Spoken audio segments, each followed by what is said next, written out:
श्री ऋणमोचक मंगल स्तोत्र मंगल देव को समर्पित है।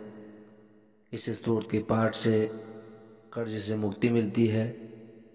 मंगल स्तोत्र के पाठ से धन्य धान्य की प्राप्ति होती है, रोगों से मुक्ति मिलती है।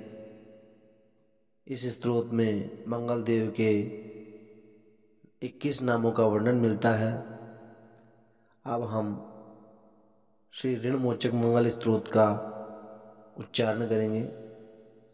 श्री गणेशाय नमः।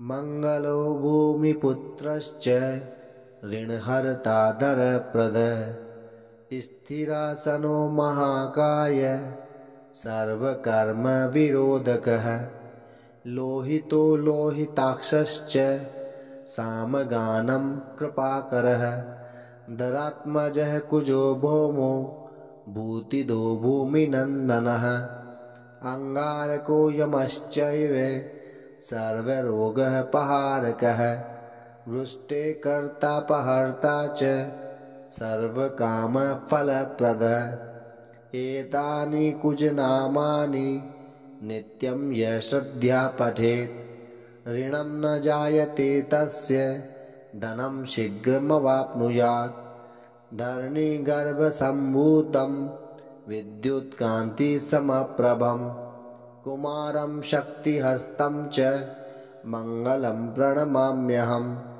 स्तोत्रमङ्गारकस्य तत्पठनीयं सदा नभिः न ते शम्भों च पीडा स्वल्पापि भवति क्वचित् अंगारक महाभाग भगवान् भक्तवत्सलः त्वां नमामि ममाशेष मृणमाशु विनाशय ऋणरोगादिदारिद्र्यं ये चान्ययमृत्यवः भयक्लेशमनस्तापा नश्यन्तु मम सर्वदा अतिवक्त्रदुराराध्य भोगमुक्तजितात्मनः तुष्टो ददासि साम्राज्यं रुष्टो हर्षितक्षणात् विरचिं शक्रविष्णूनां मनुष्याणां तु का कथा तेन त्वं सर्वसत्त्वेन ग्रहराजो महाबलः पुत्रान् देहि धनं देहि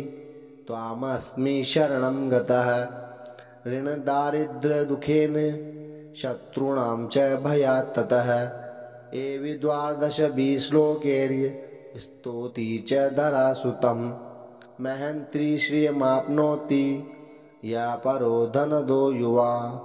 इति श्री ऋणमोचक मंगल स्तोत्रः सम्पूर्णम्।